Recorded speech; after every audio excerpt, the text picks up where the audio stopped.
Salway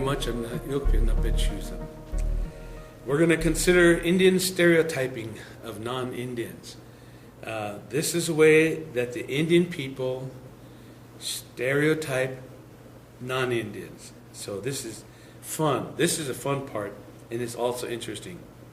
Another area that requires attention includes identifying the stereotypical images that some Native people have about non-Natives.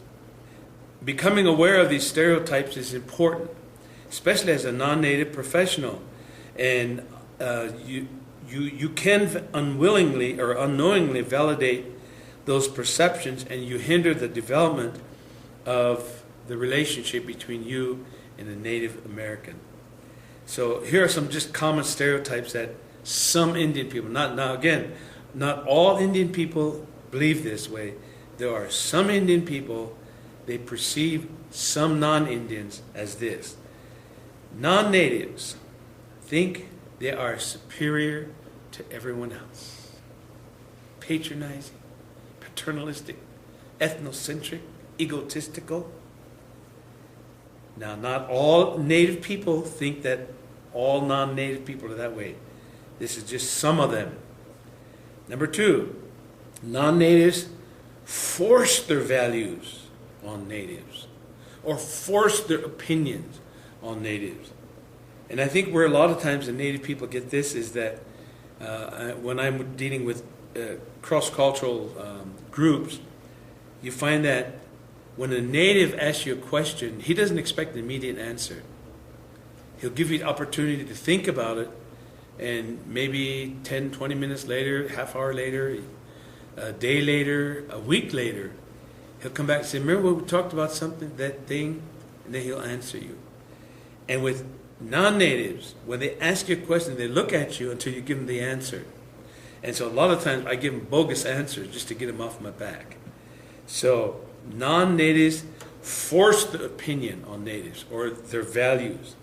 You know, we got to talk right now. You need to tell me what you feel.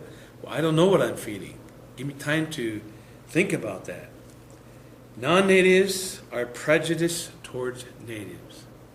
You know, that's both sides. Racism, racial reconciliation. Non-Natives are aggressive and sometimes overbearing. Not all non-Natives are that way. Some Natives are very aggressive and overbearing. But as a general rule, it's the other way around. So this is what some of the people are saying. Non-Natives are insensitive. And one thing about with Native people is if I was going to move some furniture from my house on Saturday, you need to be sensitive to me, to my nonverbal language, and you need to read my heart. And I need to be sensitive to you, and I respect you, and I will save your face to help you save face. I won't ask you to come and help me move Saturday. What I will do is, case in point, I will say, hey Ron, I got my U-Haul trailer, and the only time I can find is Saturday from 5 o'clock in the morning till 9. That's the only time I have to move my furniture from the garage to the shed. And I leave it that way. If you're really sensitive, you will pick up on the hints and the cues that I gave you. You got a trailer, you need help. But I'm saving your face by not asking, not saying, can you help me? So you won't be embarrassed, and it won't be hard for you to say no. Non-committal. You go your way, you do your things, I do my things. Come Saturday morning, 5 o'clock, you're there. You made a commitment to me, but it was very subtle. So we do need to be sensitive to other people. We need to be sensitive to their time. And that's one thing about it. Whenever we have to do things as a large group, it really bothers me to constantly get on the telephone and tell people, hey, we're doing this, could you help us? We're doing this, could you help us? I believe with all my heart, as part of my training and upbringing, that if you're sensitive you will know that I need help, and you will come and offer your help without making a commitment. That way you won't be embarrassed if you can't show up. And that's the reason why a lot of times when you're talking with a native in person, you'll find that they will never look at you right in the eyes or look right beside. They'll stand beside you or they'll work with you. If you want to address sensitive issues to a native person, work alongside them. If they're working on a car, if they're chopping wood, do that with them and then ask them questions. Give them time to think about it. Talk about other things. Eventually they'll answer your question. And I know that's hard to do, especially if we're not used to it. It's very difficult. A lot of natives think that non-natives are two-faced. They used to say he speaks with a forked tongue.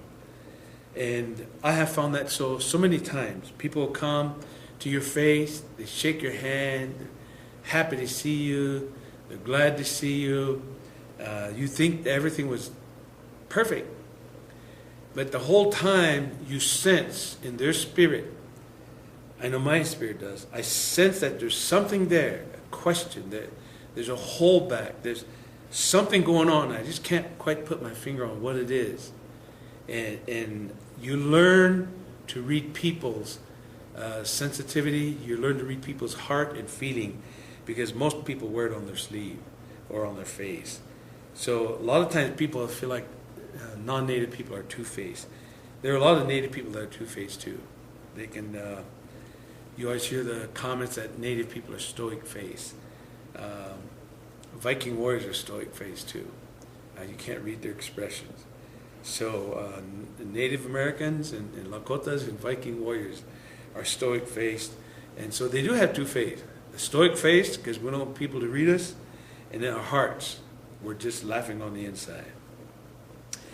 Okay, the seventh thing that I want us to consider, be the last thing on this tape, is that non-natives are materialistic, very materialistic.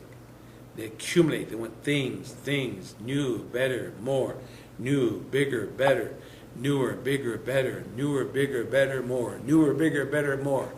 It's just a greedy fixation on making money. They will do everything they can to make more money, accumulate more, and was down in Phoenix for several years there, about 18 years, was immersed in the society that it was bigger, newer, better, more.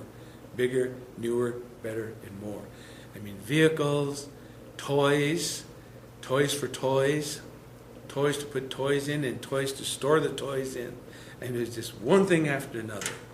And that's what people's whole life was introduced. So, our next tape will be bigger, it'll be better,